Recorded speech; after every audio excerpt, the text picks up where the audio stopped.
Bonjour Madame Belkacem, Bonjour, merci d'avoir accepté notre invitation. merci pour votre invitation. Je rappelle que vous êtes la présidente de la l'APEBI. Tout d'abord, on aimerait avoir une petite lecture de votre part par rapport à l'évolution de la transformation digitale ici au Maroc.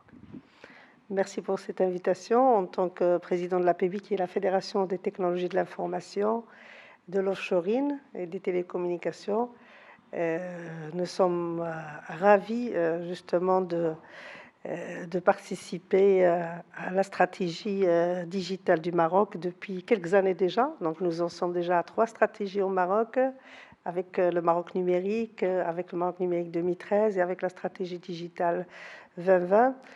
Effectivement, il y a beaucoup de choses qui ont été faites, à commencer par la réforme des télécommunications, où nous avons été justement les pionniers au niveau de ce secteur-là, avec l'ANRT qui est le régulateur. Nous avons mené à bien plusieurs projets e-gov. Nous avons lancé depuis à peu près 3 ans au Maroc donc le projet Mobile Payment qui est en cours de déploiement un petit peu partout. Néanmoins, en tant qu'APB, nous restons un petit peu sur notre faim en disant qu'il faut aller beaucoup plus vite, puisque justement la particularité de ce secteur digital, c'est que d'un côté, il est transversal, il est également vertical et il est également temporel. Transversal parce qu'il touche l'ensemble des secteurs d'activité. La transformation digitale peut améliorer justement non seulement le service public aux citoyens, mais également la compétitivité de toutes les entreprises dans tous les secteurs, l'agricole, l'industrie, la distribution, etc. C'est un secteur qui est vertical parce qu'il touche l'ensemble des composantes de la société, donc l'administration, l'entreprise et le citoyen, donc au service du citoyen, et temporel parce que c'est un secteur qui se développe très très vite et donc il faut aller, je dirais, à la vitesse mondiale. Donc nous sommes, je dirais, à la veille d'une nouvelle ligne, d'une nouvelle stratégie marocaine 2020-2025 et nous espérons que justement il y aura une prise en compte de l'ensemble des recommandations de notre fédération. Justement, vous avez présenté récemment au gouvernement le recommendation paper de votre fédération intitulé Le digital au cœur du modèle de développement. Qu'est-ce qui est ressorti de ces échanges et quelles sont les prochaines étapes? Alors après, justement, notre expérience en tant que présidente pendant 4 ans et l'expérience des pastes présidents, nous avons voulu en fait savoir pourquoi est-ce que le Maroc n'est pas encore rentré en plein pied dans le digital? Pourquoi est-ce qu'il n'a pas vraiment encore décollé à la vitesse souhaitée? Et donc, nous nous sommes basés sur un certain nombre d'entretiens. Donc, nous avons mené des entretiens auprès d'entreprises, auprès de chefs d'entreprise dans le secteur privé, auprès des chefs d'entreprise dans le secteur public, auprès également des ministres, des hommes publics, des hommes et des femmes, en fait, toutes celles qui ont une sensibilité au niveau du digital. Et donc, à chaque fois, nous avons donc recueilli des recommandations, nous avons recueilli des conseils et nous avons résumé tout ça avec, bien sûr, l'équipe permanente de l'APEBI et surtout le conseil d'administration. Nous avons également impliqué notre conseil des sages qui est constitué des passes-présidents. Et sous forme, nous avons regroupé tout ça dans un livret qui s'appelle Recommendation Paper que nous avons présenté donc à notre ministre de tutelle lors d'une séance publique au mois de décembre. Et moi-même, j'ai eu l'honneur et le privilège de le présenter au chef de gouvernement. Donc, toutes ces recommandations, et j'espère justement qu'ils vont en tenir compte. Donc, si on peut résumer, ce sont des recommandations qui touchent toutes les composantes du digital, à commencer par les infrastructures, parce que malgré les avancements qu'on avait au niveau des télécoms, je dirais l'Internet reste encore assez cher par rapport, je dirais, par rapport à d'autres pays, et par rapport surtout au pouvoir d'achat du citoyen. Donc, nous souhaitons justement que tout soit mis en place au Maroc pour que tout Marocain dans n'importe quelle région du pays puisse avoir accès à Internet et donc à des prix compétitifs. Donc là, il y a beaucoup de recommandations sur ce volet. Le deuxième volet qui est très important, c'est la formation. Je rappelle que nous vivons au Maroc une rareté de compétences au niveau du digital, comme d'autres pays d'ailleurs, malheureusement, avec un départ également massif. Et pour cela, donc depuis 2 années, pour cela, donc le Maroc, l'APB a initié une initiative importante qui est le lancement de CQP, donc le certificat de qualification professionnelle, qui vise à reconvertir des jeunes demandeurs d'emploi qui ont un niveau scientifique et donc le reconvertir en informatique ou en digital en très peu de temps avec une formation alternée, donc sur 9 mois au total.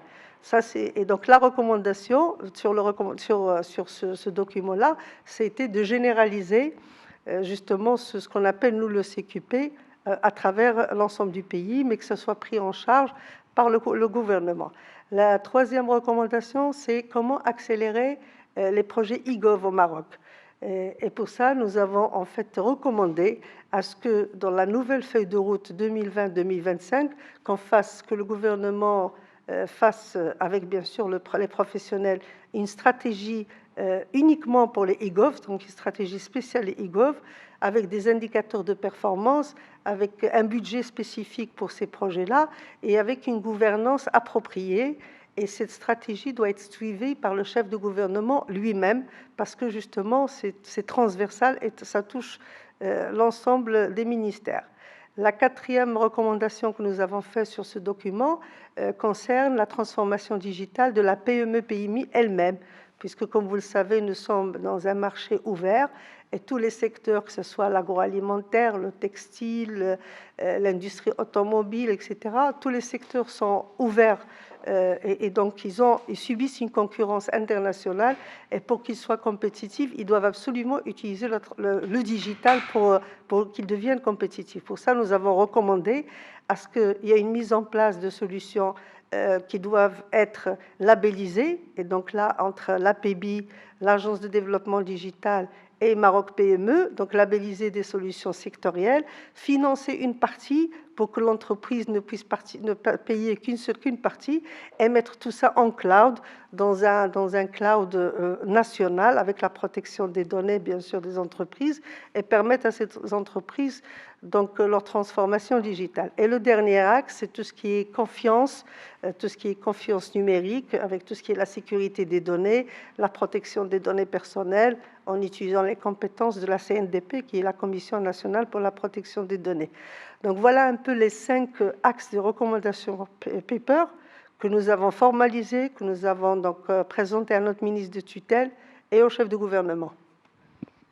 Justement, avec la mise en place de la commission spéciale sur le modèle de développement, comptez-vous présenter ces données et travailler avec la commission justement pour concevoir le prochain modèle de développement? Oui, tout à fait, puisque justement notre recommendation paper s'appelle le digital au cœur du modèle de développement économique. Et donc, nous avons envoyé déjà un exemplaire à M. Belmoussa, qui est le président de cette commission. Nous espérons qu'il va nous recevoir justement pour en parler. Mais ce qui nous fait déjà plaisir, c'est que lors du dernier conseil d'administration de l'Agence du développement digital qui s'est tenu en décembre, il y a déjà une partie de ces recommandations qu'on retrouve dans la note d'orientation du secteur 2020-2025 qui va être présentée, qui va être validée par le Conseil du gouvernement et qui va donner lieu à une nouvelle stratégie, donc le Maroc Digital 2025, et avec bien sûr des objectifs bien détaillés, avec un plan d'action bien détaillé et avec des indicateurs. Et nous, au niveau de l'APB, ce que nous avons prévu, c'est donc de créer un think tank pour chacun des 4 sujets, et donc qui va continuer le suivi, la réflexion, et surtout qui va également évaluer la mise en œuvre avec le gouvernement. Donc, ça sera sous une forme ou sous une autre. Je laisse le prochain bureau en décider, mais en tout cas, c'est acté qu'il y aura un suivi. Aujourd'hui, plusieurs startups sont créées au Maroc grâce au développement des nouvelles technologies. Le Royaume est-il, selon vous, sur la bonne voie pour devenir une startup nation? En tout cas, il y a une volonté. L'APB a déjà démarré parce qu'elle a ouvert ses portes en janvier 2018 donc aux startups. Donc, nous avons déjà plus de 30 startups qui nous ont rejoints, ce qui représente à peu près 16%, ce qui est déjà une bonne chose en 2 ans. Nous avons travaillé avec la CGM et l'Agence de développement digital pour obtenir le premier acquis qui est en fait, et l'Office d'échange, le premier acquis qui est en fait une carte bancaire qui permettrait aux jeunes startups donc d'acquérir des logiciels à l'étranger, donc à hauteur de 500 000 dirhams. Nous avons déjà donc organisé les premières assises des startups avec un certain nombre de recommandations qui ont été également présentées à notre ministre de tutelle, et une grande partie est incluse dans la charte de l'investissement qui est en cours justement et j'espère va être donc débattue et votée au Parlement. Donc oui, il y a une prise de conscience et depuis déjà 2-3 ans, puisque CCG, on salue la CCG qui a mis en place déjà un fonds de garantie pour les startups. Il y a pas mal d'accompagnateurs, d'accélérateurs et d'incubateurs qui encadrent les startups. Nous devons tout faire justement pour garder ces startups qui ont des idées, les garder chez nous au Maroc. Et donc, il y a également la loi sur le crowdfunding qui est en cours de discussion au niveau du Parlement. Donc, ça aussi, ça va booster. Il y a déjà des réseaux de business angels qui ont démarré.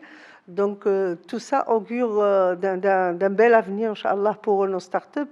Et je terminerai par dire que le Maroc également vient d'adhérer en décembre donc, à Smart Africa, qui est une initiative lancée par l'Union africaine en 2014. Et donc le Maroc, c'est le 30e pays à y adhérer. Et ça va également, ça va nous ouvrir en fait la voie vers un marché unique, un marché digital africain, ce qui va être très important pour nos entreprises et également pour les startups. Dernière question, c'est quelle perspective pour la PEBI, puisque c'est la fin de votre mandat? Que pensez-vous? Je suis émue et la vérité heureuse de ce bilan et je tiens vraiment à remercier toute l'équipe, les 2 équipes qui m'ont accompagnée parce que j'ai fait un premier mandat 2016-2018 avec Aziz Daden en tant que vice-président général, le président de S2M, et un deuxième mandat avec Youssef Alaoui qui était mon vice-président général et qui est président directeur général de Mobilnon. Et donc, je tiens à les remercier avec toute l'équipe. Je pense qu'on a fait un excellent travail. Je donnerai peut-être 2 chiffres qui peuvent montrer que, au-delà du rayonnement de la PEBI, au-delà de la crédibilité que la PEBI a maintenant en tant qu'interlocuteur et reconnu en tant qu'interlocuteur, c'est que nous avons restructuré l'association, puisque à mon arrivée, la fédération avait une structure permanente qui se réduisait à une personne, une assistante. Maintenant, la PEBI a une structure permanente de 5 cadres, avec une directrice et 4 cadres qui ont un très bon niveau, que je remercie beaucoup. La PEBI, c'était 2 millions de dirhams de chiffre d'affaires. Maintenant, c'est 8 millions de dirhams. C'est multiplié par 4. La PEBI a vu l'adhésion de plus de 80 membres en 4 ans, des nouveaux membres, sans compter en plus les startups. Et puis, on a aussi fêté les 30 ans de la PEBI avec un nouveau logo que je tiens peut-être à montrer, qui est un logo beaucoup plus, qui est plus rajeuni, qui parle de l'innovation, avec les nouveaux logos. Et je pense qu'avec l'équipe actuelle, peu importe ceux qui vont avoir la charge de mener à cette fédération, puisque les 2 candidats faisaient partie de mon bureau, et donc je suis consciente que non seulement il y aura une continuité, mais il y aura une touche de rupture et d'innovation, et je leur souhaite plein succès.